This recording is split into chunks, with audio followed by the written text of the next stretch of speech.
Welcome to the Jewish Democratic Council of America's 9th Community Conversation on the Crisis in Israel.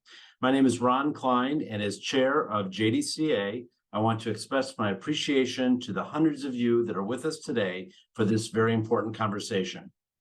68 days after the largest single-day massacre of the Jewish people since the Holocaust, the horror of October 7th lies heavily on our hearts. We will never forget the more than 1,200 innocent lives that were lost that day at the hands of Hamas and the 137 hostages in captivity that remain, and we remain committed to ensuring that each of them is brought home. At JDCA, we are advocating for full and immediate funding for Israel, fulfilling President Biden's pledge of $14.4 billion in emergency military assistance and urging Congress to stop the unnecessary delays in providing critically important assistance to Israel and Ukraine, as well as humanitarian aid for Palestinians. We're also advocating for the immediate release of hostages and expressing our deep gratitude to President Biden and Democratic leaders for their staunch support of Israel.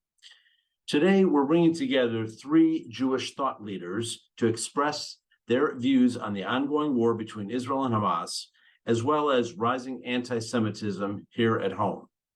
I'm now going to pass it along to Jill Zippin, who's not only JDCA's partner and friend in Pennsylvania, but also the founder of and chair of the Jewish Democratic Outreach of Pennsylvania, DJOP, an affiliate of JDCA. Jill will introduce Governor Shapiro, and JDCA's CEO, Haley Soifer, will introduce our other guests, Yehuda Kurtzer and Sarah Hurwitz. Jill, over to you. Thank you, Ron.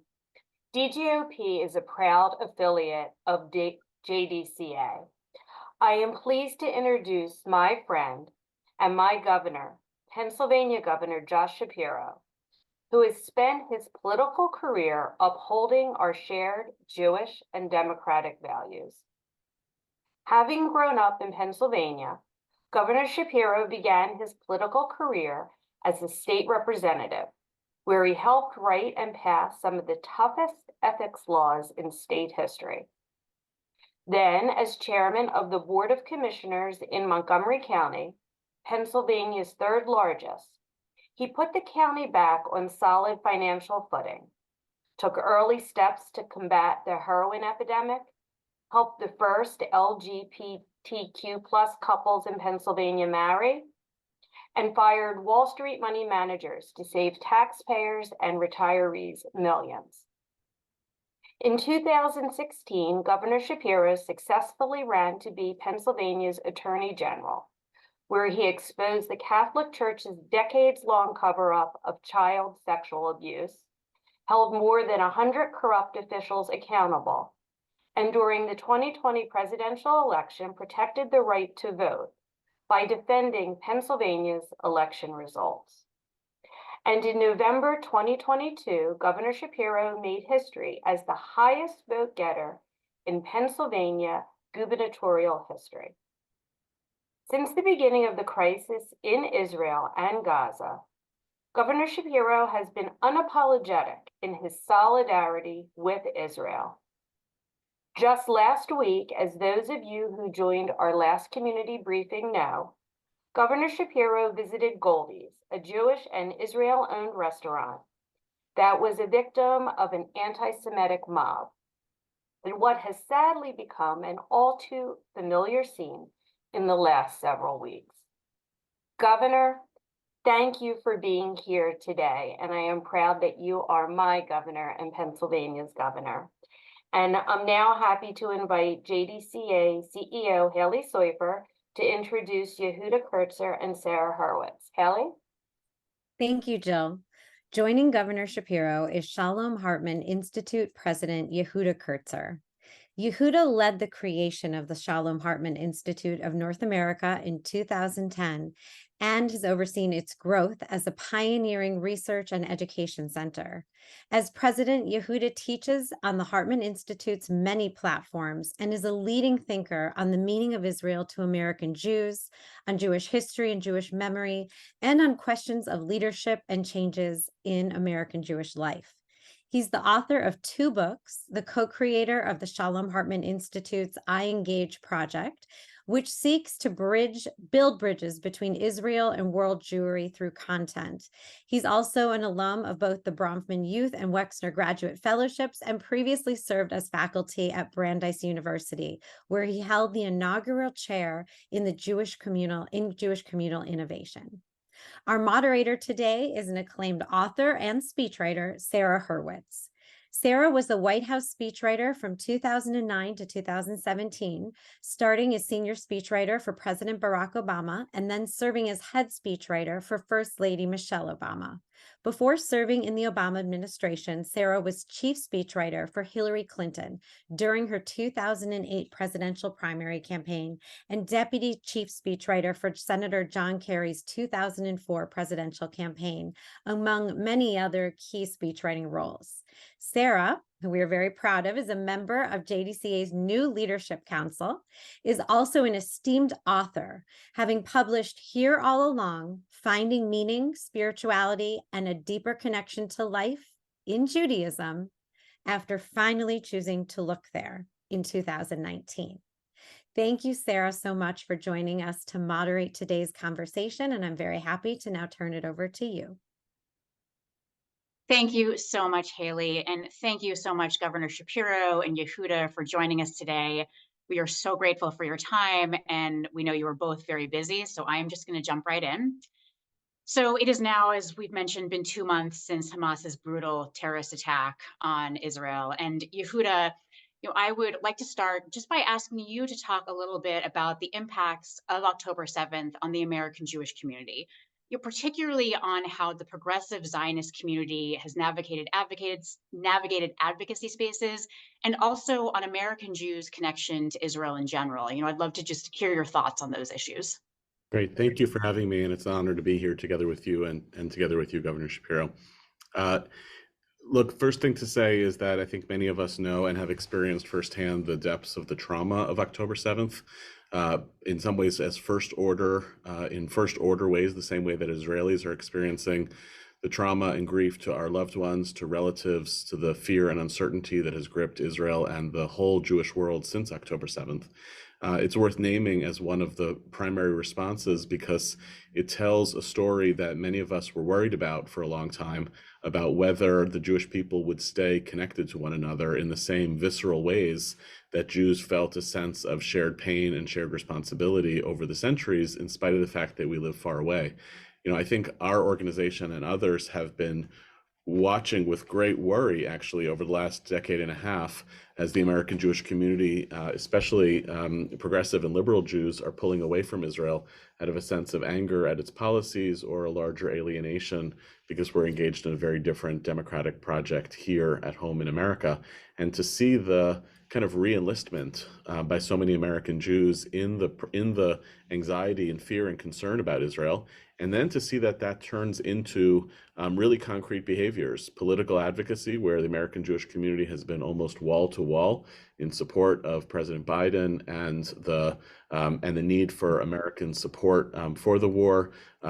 Unbelievable turnout in terms of philanthropic support by American Jews for Israel, very significant turnout at the mall in Washington and at local protests around the country. What's particularly powerful about this era for our purposes is we've also seen the kind of emergence of a much clearer split on the progressive side of the map between what we'll call essentially a Zionist left or liberal Zionist camp, which is showing up as part of the kind of big tent of the Jewish community, eager to be in that tent and to continue their trenchant criticism of Israeli policies, Israeli occupation, etc., in ways that echo with parts of the Israeli left, and those who are deciding very clearly to not be part of that big tent and to effectively align themselves with the kind of pro-Palestinian position post-October 7th. So I would say the two big trends that have been really significant is seeing the kind of re-engagement of the American Jewish community with Israel, reminding us of all of the historical and religious messages of our tradition, which is that we stand with one another in a moment of crisis. That's been extraordinary to watch, and to notice that there's a little bit of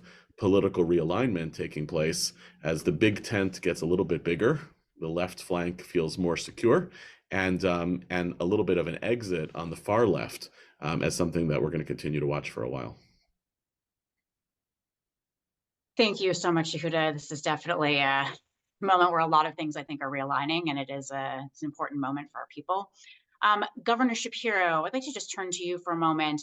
A recent poll by the Jewish Electorate Institute found that more than 90% of American Jewish voters are concerned about rising anti-Semitism. And I know that anti-Semitism was evident in your campaign to become the third Jewish governor of Pennsylvania, as your opponent frequently did traffic in extremist views and anti-Semitic tropes. And I know that just last week you visited Goldie's, which is an Israeli-owned restaurant that was targeted by anti-Israel mobs, which you described as a blatant act of anti-Semitism. So first of all of us at JDCA really want to thank you for your very strong condemnation of this hate, both in person and online. And we'd like to hear a little bit more about what happened at Goldie's and any thoughts that you might have on other acts of anti-Jewish hate that you've seen in Pennsylvania and nationwide since October 7th. Yeah, well, thank you, Sarah, and thank you to Haley and the entire team for the important work that you do both at the ballot box and that you do when it comes time to governing. I think your voices are really important, and we're thankful for that. I'm very mindful that here in the Commonwealth of Pennsylvania, I have inherited the baton through many predecessors, but originally from William Penn, a person who tried to build what is now the Commonwealth of Pennsylvania as a place founded on religious tolerance and a place founded by the idea of freedom of expression, where he invited all to be able to come and live and work and worship in peace. And I know that his vision is something that we all have to work on, and now the baton and the responsibility has been passed to me. It is obviously no secret, and you referenced this, Sarah, in your question of me, that anti-Semitism is on the rise post-October 7th. I think we also need to acknowledge that so is Islamophobia, and this should not be a place where we tolerate any of that. And so I think it is incumbent upon leaders, whether elected leaders like me or other appointed leaders in business, leaders in academia, right now to do one straightforward thing, and that is to speak and act with moral clarity. And we have a responsibility to call out that anti-Semitism, to call out any form of bigotry wherever we see it. About a week or so ago, there was a group of protesters making their way through the city of Philadelphia, chanting some things, quite frankly, I really just fundamentally disagree with relative to Middle East policy. And even though I disagree with what they were espousing, I 1,000% support their right to march peacefully through the city of brotherly love and sisterly affection, quite literally the birthplace of our democracy. That peaceful protest took a dark turn when they specifically stopped in front of a Jewish-owned restaurant, by the way, by one of the most successful restaurateurs in America, Michael Salamano. And they stopped there to hold this Jewish restaurant owner accountable for Israeli policy, really hearkening back to all of, to many other examples of similar anti-Semitism. And hearkening back, if you layer on top of that, the efforts that many in this, group that sort of came together outside of Michael's restaurant, that many had been calling for a boycott of not just Michael's restaurant, but other Jewish restaurants, hearkening back to 1930s Germany.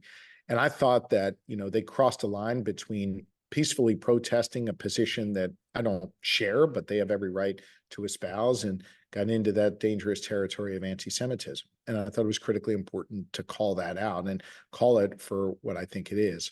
Holding Michael Solomonov responsible for genocide simply because he's a falafel restaurant owner was blatant anti-Semitism. And Lori, my wife, our first lady, and I wanted to be there to show support. That's why I think I missed you last week on your Zoom. We wanted to go there, have lunch, and show that we would not tolerate that type of hate in the city of Philadelphia or anywhere else in the Commonwealth of Pennsylvania. So I think it is my responsibility to continue to lead, speak, and act with moral clarity. to call it out wherever I see it, whether it's on Penn's campus or whether it's on the streets of Philadelphia at a restaurant or anywhere else across Pennsylvania.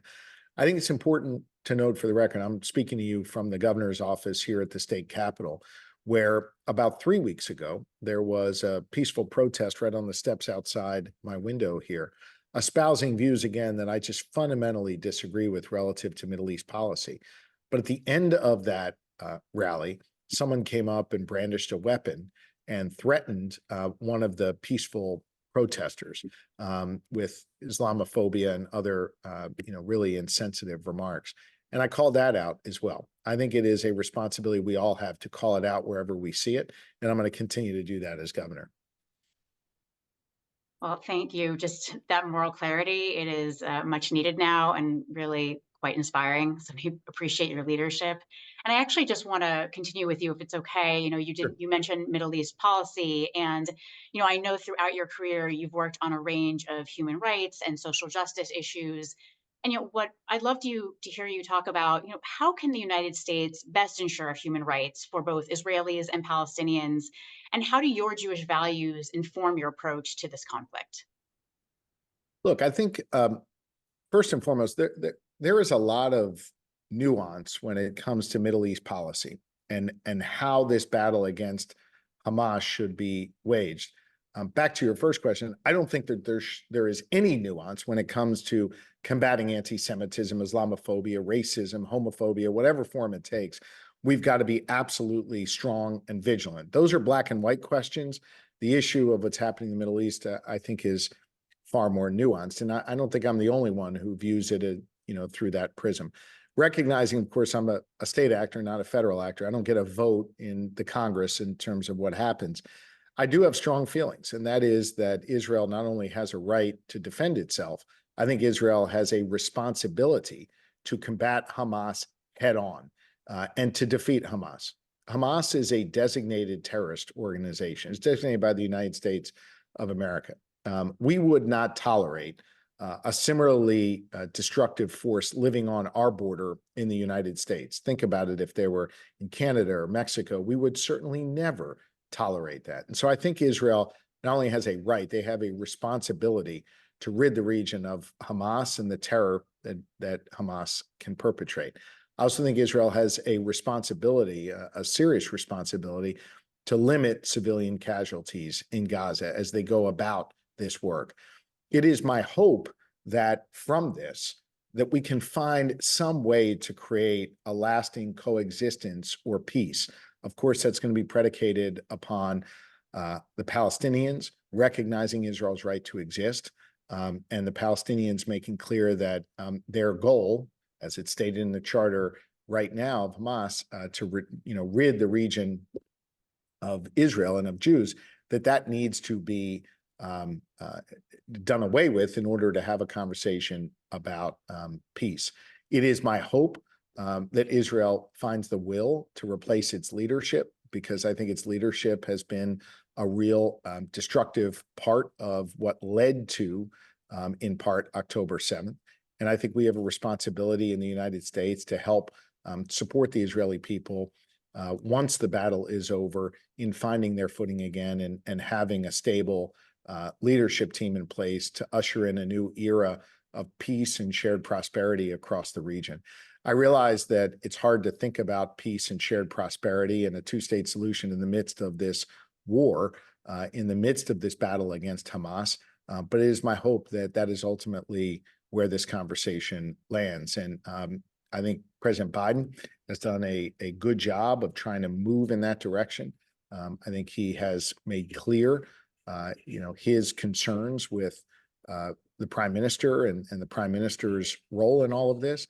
But I think he has also stated, as I have many times, Israel has a right and a responsibility to not only defend itself, but to defeat Hamas so that we can get to that next conversation about creating some greater stability in the region. So, I know that you have to leave us in a few minutes, and we really, again, are grateful for your time. So I'm actually just going to ask you one more question, and then we'll turn to Yehuda. So, as you talk about the future and looking forward, and as we've seen the Jewish community come together to mourn and to advocate and to fight for Israel's security, I'm wondering what is giving you hope, both right now and for the future. What actually does give you the sense Yeah. that maybe we can have a better future here? Yeah, I spoke about this on Sunday at Road of Shalom, which I believe Joe was there. It's a wonderful synagogue with a long, multi-century history in the city of Philadelphia, about the importance of us gathering not just to combat, pardon me, not just to combat anti-Semitism, but to do what we're taught, the lesson of Hanukkah, which we're all celebrating right now, and that is to find light in the midst of darkness. And I see that light coming in big ways and small. I saw a lot of light coming on the University of Pennsylvania's campus when students rose up righteously and demanded to be heard by the administration and demanded change after their former president's testimony, sworn testimony in Congress. That's a big step that those students took, and it was really remarkable to see their strong leadership. We've seen other steps taken by ordinary Americans every single day, particularly during this time of Hanukkah, to maybe take their menorah on the dining room table and put it in the window instead, and demonstrate that pride in their faith, that pride in their celebration of the Jewish holidays. That may seem like a small gesture, but I think at this time, those kind of small gestures are incredibly important. To see young people, especially, wear a Star of David around their neck in a piece of jewelry or what have you that they might not have worn before. I think that's really significant. And I've seen it coalesce in really unbelievably meaningful ways. And I'll leave you with this story of hope and light. Pennsylvania, of course, is the home, unfortunately, to the deadliest act of anti-Semitism in our nation's history at the Tree of Life Synagogue in Pittsburgh. About 3 nights ago, Lori and I celebrated Hanukkah at the governor's residence in what was, for me, an incredibly emotional event. Joe was with us that evening. And we invited the community from Tree of Life to be with us that evening. We also invited 4 survivors of Hamas's brutal attacks on Israel, who we learned were in the United States. We invited them to come to Harrisburg to celebrate with us. A woman who survived the music festival, 2 individuals who survived at the kibbutz that was targeted, and another individual from the South who was able to survive as well. And when it came time to lighting the Chanukiah, we invited up the Tree of Life community, who had brought these 4 survivors to the United States, to Pittsburgh, to speak to folks there. We invited both communities that had been racked by the darkest of darkness to stand together and to bring light into our community by literally lighting the Chanukiah in the People's House here in the Commonwealth of Pennsylvania. It was a beautiful moment, and it was a reminder of just how important it is, especially for communities that have been devastated by loss, to always search for light in the midst of darkness. And so I must tell you, Sarah, I'm a glass half full guy. I'm someone who always, even when it's not Hanukkah, is able to find that light in the midst of darkness. We have seen the best of Pennsylvania, even in these challenging times. The students at Penn, those people who were moving their menorahs to the window, the Tree of Life community who came together to lift up others who were reeling from their pain, to give us all hope and to show us all that light. And I think it's critically important that this community, not just those who are speaking on the panel today, but all of you who have assembled to watch this, to constantly be looking for ways in your life to find that light and to share that light with others. Yes, it is true that anti-Semitism is on the rise, but it is also true that each and every person on this Zoom here today has the power to be able to combat that, has the power to be able to bring light to their community. And through that power, we will all get through this. So I want to thank you for welcoming me here. And I want to thank you for all the important work you did collectively to support my campaign and to help us in the work that we're doing governing here in the Commonwealth of Pennsylvania. Appreciate you. And I wish everybody a happy Hanukkah. Thank you so much, Governor. We really appreciate you. Thank you. Okay, so Yehuda, I'm going to turn to you now.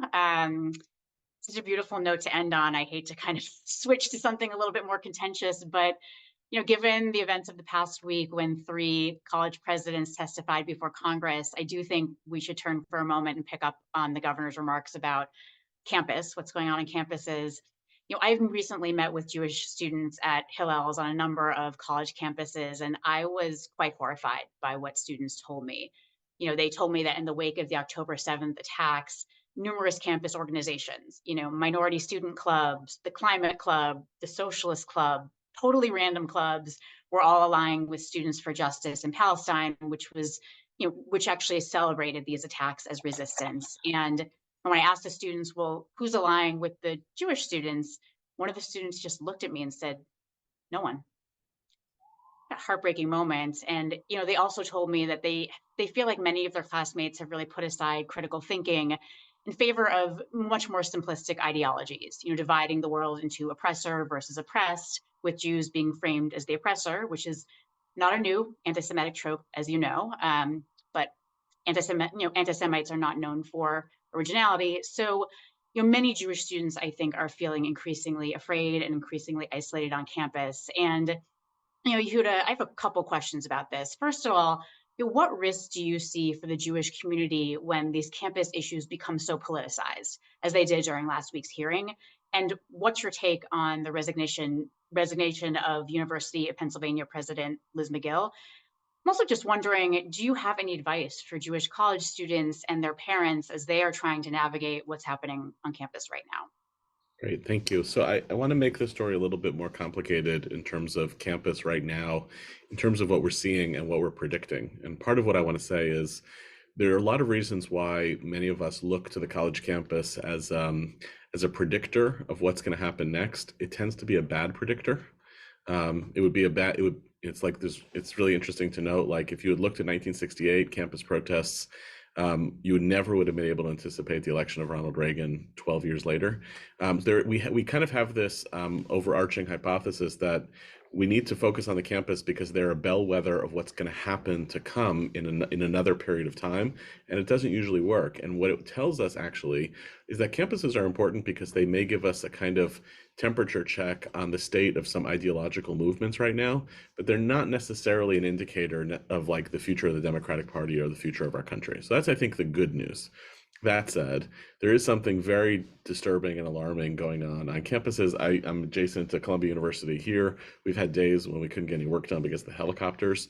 There's a tremendous amount of genuine reason for concern on campus. I've tried to do some work differentiating between the things that should make us uncomfortable on campus and the things that should make students uncomfortable and the things that should make students unsafe. And it's a useful distinction because campuses should be environments of some productive discomfort.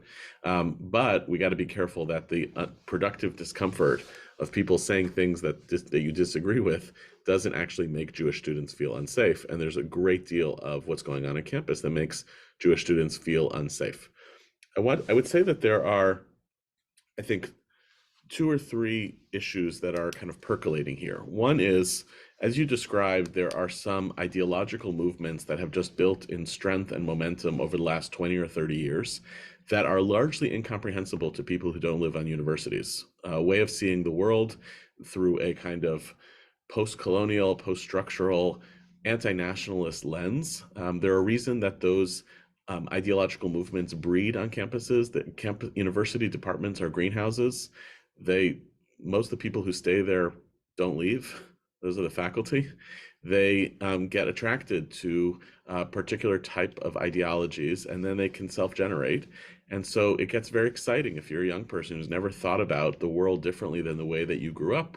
Then you might find the coherence of a different narrative way to understand the West to be something that would challenge your whole worldview. And Israel has a very hard time within an anti-colonial, anti-nationalist framework articulating its legitimacy. So one thing that's happening is there's no question that there's this emergence of a kind of ideological what one person said this week is an ideological monoculture on campus, and where that leaves Jewish students. There's a second issue, though, that's not really about Jews and not about Israel at all, which is campuses are struggling under the weight of a larger issue in our society around the question of how much free speech do we actually want. We all claim that we want the protections of free speech. Over the last decade and a half, we've seen the language of weaponizing speech as something that has picked up momentum. There's a lot of literature on this, a lot of stuff around mental health. How do we assume that certain ways of talking about sexuality and race and class are now off the table. You can't use those ideas, you can't use those terms. And as a result, the problem with Jewish students is that the anti-Semitism is kind of a hypocrisy. Campus does police speech in certain areas, and it doesn't quite know what to do with Jews. And so one of the big questions for us, and I know this is probably beyond the scope of what we're talking about today, but one of the big questions for us is, do we want campuses to continue to police speech and to include Jews in those protections? Or do we want to see a larger scaling back of the policing of speech and hope for the best? There's the most powerful example is University of Chicago does a lot less policing of speech than any other campus. And so they don't put out statements and they're less anxious. And in some ways it lowers the temperature. I think that campuses like Penn and some other elite schools are kind of stuck because they have been putting out statements and they have been policing speech and punishing it. And now they look a little clueless when it comes to the fact that Jewish students are saying the way we're being talked to violates all of the norms. The last thing I'll say is, and this I really felt bad for the university presidents when I watched them, mostly not, but this I felt bad about. I felt bad that it's possible to live on a college campus and think that the ideological monoculture that you're in is the world. It's possible to be on a campus and think that 35% of Jews support Jewish Voice for Peace, because that's what you might see on your campus. You might not know that 99% of Jews worldwide experience the rhetoric of Jewish Voice for Peace as not just offensive, but oftentimes anti-Semitic. You might then show up at US Congress and look really clueless. And I thought that's a little bit of what was on display. I can't weigh in on the decision to remove the president or not remove the president. I don't think that's mine to speak about, but I think that's the larger kind of cultural political foment that we're in. And I would love us to be able to kind of zoom back and say, well, how do we want speech to work in this country? And how do we want Jews to be more rightly recognized with our complex political commitments in the larger matrix of how we protect minority populations? Just to push you a little bit on this, you actually articulated a framework, which I just had a conversation with a friend about. It's, do we want to be under that? Are we asking for Jews to be included under the current kind of DEI, Yep. Limitation of speech framework, or are we actually asking to jettison that framework for everyone and do something different? And obviously that's a very simplistic kind of binary way of putting it. But in terms of, I'm curious, where do you fall, along that spectrum? Where do you lean? What do you think? And what do you think we need to consider as we actually try to answer that question? Listen, I'm a liberal through and through. That means I want to create societies on a local level and a national level where we try to build as big a tent as possible, which respects the liberty and dignity and integrity of all the individuals who are within, and is willing to draw certain boundaries, because otherwise it doesn't make sense, of either people who violate the norms in terms of respecting the dignity, integrity, value of all individuals, who are trying to destroy that framework. I think that's basically, that's the larger kind of political place where I find myself. I think there are the tools of DEI that help us notice that our historic construction of a big tent has not actually been as inclusive, as kind, as serious in terms of respecting minorities as it has been. Really valuable. It helps you open up your blind spots and correct for your mistakes. But it can also have the effect, taken to an extreme, of actually narrowing the tent itself, of actually conducting its own kind of political violence. Sometimes DEI structures are not actually committed to liberalism. They're committed to a very different kind of political ideology.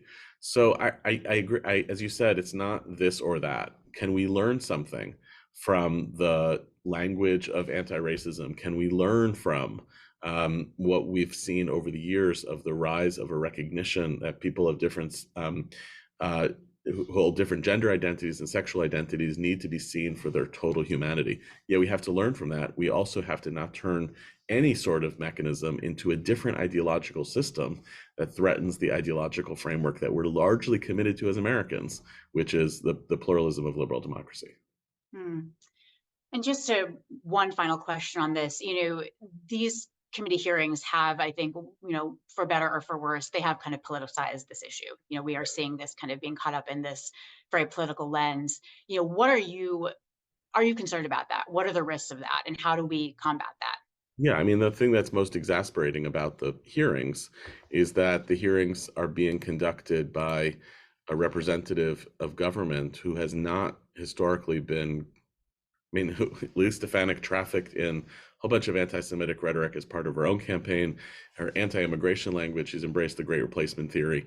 So it was a very strange position to see, like, the great defender of the Jewish people. And at least Stefanik, I think it made a lot of Democrats uncomfortable. Of like, I don't like how the university presidents are showing up, but does that mean that I'm kind of cheering for a GOP member who actually feel also is dangerous in certain other ways? In terms of a different expression of anti-Semitism, do I have to cheer for it?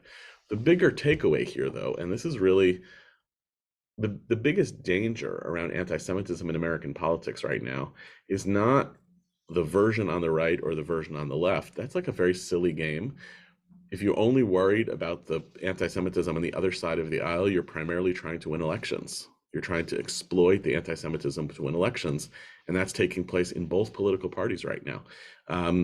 The bigger danger is that anti-Semitism has become a partisan issue, which situates the Jew as a political pawn within a larger political culture. The reason anti-Semitism flourishes is because people have deep social, political, economic anxieties, and they look to identify an exemplar population that represents the version of what's wrong in the society. So on the right, it's the kind of collapse of the American project, and the Jew therefore is the globalist, the Jew who is trying to kind of denationalize America. It gets imagined as George Soros, the far left, etc. And on the left, it is the Jew as you said before, the Jew as nationalism, and Israel becomes the exemplar of it. We're caught in the middle of this, and the partisanization itself is a really bad story for all of us. And I think our job, even as people who may support one political party as opposed to another, our job is to figure out how to be above that and to say, we need the force of the American right in noticing the anti-Semitism that it's willing to fight. We need the force of the American left in noticing the anti-Semitism is willing to fight. And we have to seek reconciliation, to use a Washington word, a bridge between those two things to say anti-Semitism threatens us from whatever direction it comes. It's funny, I was just speaking to someone who has a career in working to fight anti-Semitism, and he said, my greatest dream is just that no one talks about Jews. He's like, that's it. I just want no one to be talking about us, which I thought was as you're talking about how Jews, once we become caught up in the political fights of the day, that is a bad sign. Let me just nudge back on that if I can. I don't think, yeah. I would just say, that doesn't feel totally right to me. What I don't, it's true, I would prefer to be the 2% of the population that we are. Agreed. However, right.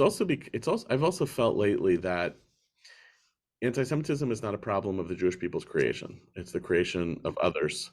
And therefore, it should not be exclusively our problem to solve. So I don't have a huge problem. In fact, I welcome that the Biden administration has an anti-Semitism strategy. They should, because they recognize that anti-Semitism is toxic to America. And they, being responsible for America, are supposed to build commissions and task force and strategies to deal with this. And I'm okay also with Republican legislators saying it's our responsibility to make sure college campuses are safe environments for Jewish students with the expressions of anti-Semitism that they see on their campus. I'm okay with it. Maybe a little less. I don't want it to be the news all the time, but I do embrace that, great, it's good for Jews in America that our politicians right now are primarily focused on trying to eradicate anti-Semitism rather than trying to promote it. Right. No, I'm not against people trying to eradicate anti-Semitism. I think the point that I was more making is that I think the point my friend was making is that he would like people to not be talking about the Jews as exemplars of whatever our problems are. The fact that people are speaking so much about Jews that necessitates then others to speak in defense of Jews, I think that's the problem. The defending of Jews, I am thumbs up, all for it. I think the problem is the actual problem that we're trying to fight. So I think we're in agreement on that, but I think my friend made a good point. You know, if you're obsessing about the Jews, something's probably wrong. Yeah. At least historically, that has been the case, something is wrong. Mhm. But, I want to, you mentioned President Biden and his, his defense of Israel and of the Jewish people, which I know we are all tremendously grateful for. He has played a significant role in negotiating the temporary ceasefire deal that enabled the release of more than 100 hostages from Gaza. And, I'd love for you to talk a little bit about the Jewish imperative to redeem captives and the value that is placed on each individual life as it relates to the events in Gaza. You've already named that the imperative to redeem hostages has been one of the Jewish tradition's most profound moral commitments for a long time. It appears in the liturgy in every Shabbat. It's easy to miss it. It's right around the time of the Torah reading, but we do allude to all those of our people who are held in captivity. We pray for them. In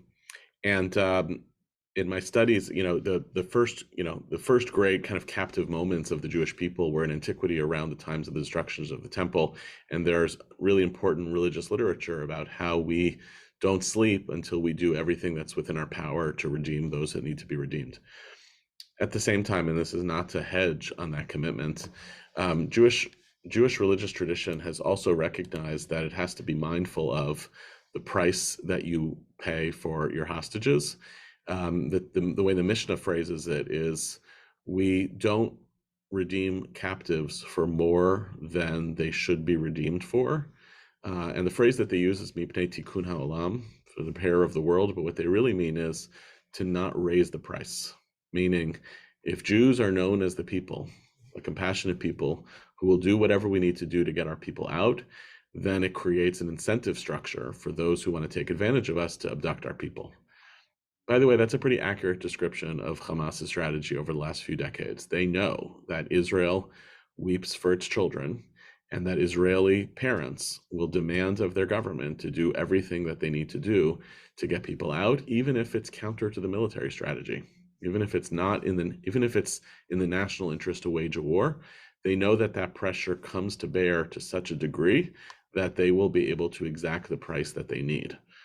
I think what was significant about this first round with Hamas was that when Gilad Shalit was abducted, the price that Hamas set on the trade for Gilad Shalit was 1,100 Palestinian prisoners. 5 years later, Israel paid the price, and it was 1,100 Palestinian prisoners. In this particular case, the price went down, maybe because Hamas was desperate, maybe because they overplayed their hand, but the price went down from 1,100 to 3. Israel released, Palestinian prisoners at a 3-to-1 ratio as opposed to an 1,100 to 1 ratio. That tells us more about Hamas than it does about Israel, about what they needed and what they wanted and what they felt they had leverage to do. I will say, I do not envy the decisions that the Israeli government and military have to make about the reliability of making deals with Hamas right now, the viability of whether those deals can advance the military objective of trying to defeat Hamas or whether it gets in the way of it. I am deeply skeptical of something that I really have only heard here on the left, which is either you're advocating for war or you're advocating for the hostages. The majority of Israelis do not feel that that is what's going on here. They feel that Israel has to both pursue a just war to defeat Hamas and has to do whatever it has to do to release the hostages, and that those things might interface at some point. I think it becomes a corroded conversation when it's treated as though, well, Israel is trying to win the war and is doing so at the cost of its own people. I don't think it has ever shown a track record of not caring about its own hostages. It just has to do a reality check of what they think is actually achievable in this war. Thank you. So, I'm going to end by asking you the question that I asked the governor before he had to leave, which is just, at this moment, which has been it's a very tough moment, it's a very dark moment, what is giving you hope? Yeah. I knew you were going to ask this question, and I usually like this question, and it's been a very, very hard time. I'm not going to lie. This has been the hardest, 8-week stretch I feel in my life as a Jew. I feel we've been through a Rubicon of a historical moment that many of us have thought about, the question of what would it have felt like to live through X, and we've gotten a window into that. I also have absorbed so much from my Israeli loved ones of the pain and the grief that they're holding that makes me feel like it's a luxury question compared to a lot of those who I know. I look to Israelis actually right now for their resilience. It's been extraordinary watching Israelis who don't like their government taking responsibility for their country is extraordinary, whether it's the way that they're showing up for war, whether the way that they're constructing a home front, whether the ways that they're supporting hundreds of thousands of displaced families from the South. They are saying something to us about loyalty, patriotism, and democracy that we oftentimes forget. You love your country, whether or not you like your government. You do whatever you need to do for your fellow people. I feel like that's a source, I don't know if it's of hope, but it is something even more powerful than hope, which is constructive tools to build a better future. Hope is like this kind of, I'm going to leap over the present and see something better in the future. The constructive tools of if we had more of that grit and resilience, we would be able to recognize that even when we're dealing with really difficult circumstances, we're capable of actually clawing out of it ourselves. Thank you. And I, as an former Obama alum, I have to just push back on hope. I think it's actually the emotion that gives you hope, that gives you, not hope, that gives you energy, that motivates you for that future. But I hear what you're saying. And the question is, it's one that makes me a little bit uneasy as well. But I will say, since I raised what I was seeing on campus, I just love to share that meeting with these Jewish students, I assume that they're of this generation. I assume that they too would be engaging in the kind of slogans and canceling and all that kind of language. But what I found was the exact opposite. The students who I spoke with were so thoughtful. They would articulate an opinion, and then they would immediately articulate several counter arguments to the opinion. And then someone else would jump in and say, hey, actually, I think you got that fact a little bit wrong. It's actually not 100%. There are people who disagree with you. And the person would say, I'm sorry, you're right. And I could not get over it. I couldn't figure it out until I realized, I think because these students have been so often dismissed and shamed and kind of humiliated, that they've actually really begun to be very careful before they speak. They question themselves, they debate with themselves, which we can say we don't love that, but there's something deeply Jewish about the way that they wrestle first, they think first, they know that their feelings are not going to be sufficient, they need to rely on facts. And because their stories are so often decentered, they spend a lot of time listening to other stories. All of that is terrible, but to see the result in this incredible, thoughtful, nuanced, wrestling, grasping thing that they are doing, that did give me hope, right? They weren't broken by it. If anything, I saw a certain toughness, a certain resilience, and a certain, it actually made me think like, wow, it's ironic that the Jews are the ones who are getting an education right now in this moment. That was a kind of heartbreaking irony to this moment. So and the Israelis as well. It's quite an extraordinary. Listen, to what you're talking about, I was at a university campus last night where there's also been controversies, and I met with students and learned with them for a long time. And the antidote to the dogmas that are so dangerous right now is curiosity. And I saw that on display in such an extraordinary way. And I feel like we the Jewish people could be really leaders in this arena. We've been a people through learning and exploring and questioning to just bring back curiosity, because it creates empathy, it creates possibility. So I'm with you. It is Jewish learning is the antidote for a lot of the simplicity and sloganeering we're seeing on campus. So I appreciate that. And Yehuda, thank you so much. You are a renowned Jewish educator and a thought leader. And every time I listen to you, you bring a complexity and a nuance along with a really solid moral core. And some real moral clarity. And that combination is really quite extraordinary. So thank you. And I'm going to turn it over to Bobby Saperstein, who's going to close us out. Thank you, Sarah, and thank you, Yehuda, and thank you to Governor Shapiro for joining us, and to all of you for being with us these past number of weeks. Since October 7th, more than 5,000 of you have joined JDCA's 9 community conversations on the crisis in Israel, following Hamas's brutal attack. These opportunities have been spaces to find comfort in community and be curious and learn, and also to mobilize, take action, and make a difference. Together, we have sent nearly 700 letters to Congress. We joined the largest gathering of Jews in American history at the March for Israel rally in Washington, D.C., and we have heard from Democratic leadership in the House and Senate, from ambassadors and governors, from rabbis, policy experts, and thought leaders, including our guest today. This moment in Jewish history, our history, is far from over, and JDCA will be here throughout and until every hostage has returned. As we enter the new year and look ahead to the 2024 election, we'll be moving away from our schedule of weekly programs. To make sure you hear the latest about all of JDCA's upcoming events, including opportunities to take action, please visit jewishdems.org and make sure to subscribe to our email list. And also, please make sure to mark your calendars for Wednesday, January 17th at 12 p.m. Eastern, 9 a.m. Pacific, when JDCA and our Southern California chapter host our first Democratic Primary Issues Forum of 2024 for the California 30th Congressional District. You can sign up at the link in the chat. At its heart, the story of Hanukkah is about Jewish perseverance, faith, and peoplehood. As is often our story, it's about beating the odds and light overcoming darkness. The true miracle of Hanukkah goes beyond the oil that was supposed to last one day and instead it lasted 8. It's that no matter what is thrown at the Jewish people, we have survived. We survived then, we've survived since then, and we will survive this now.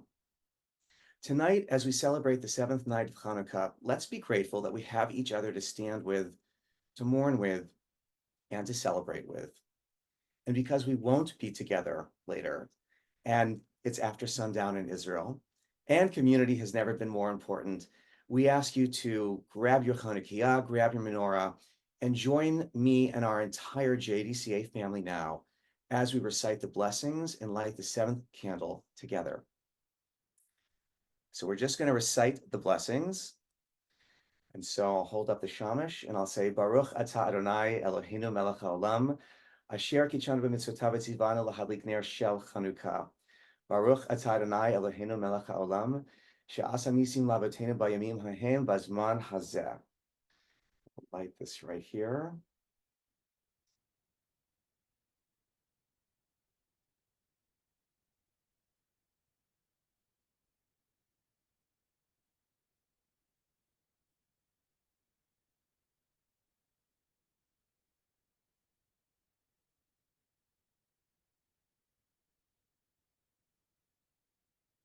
Right here. May the light we kindle together bring about an end to the darkness and the speedy return of the remaining hostages. Thank you again for joining us. Stay safe, stay strong, stay hopeful, and stay engaged. Chag Urim Sameach, and see you in 2024.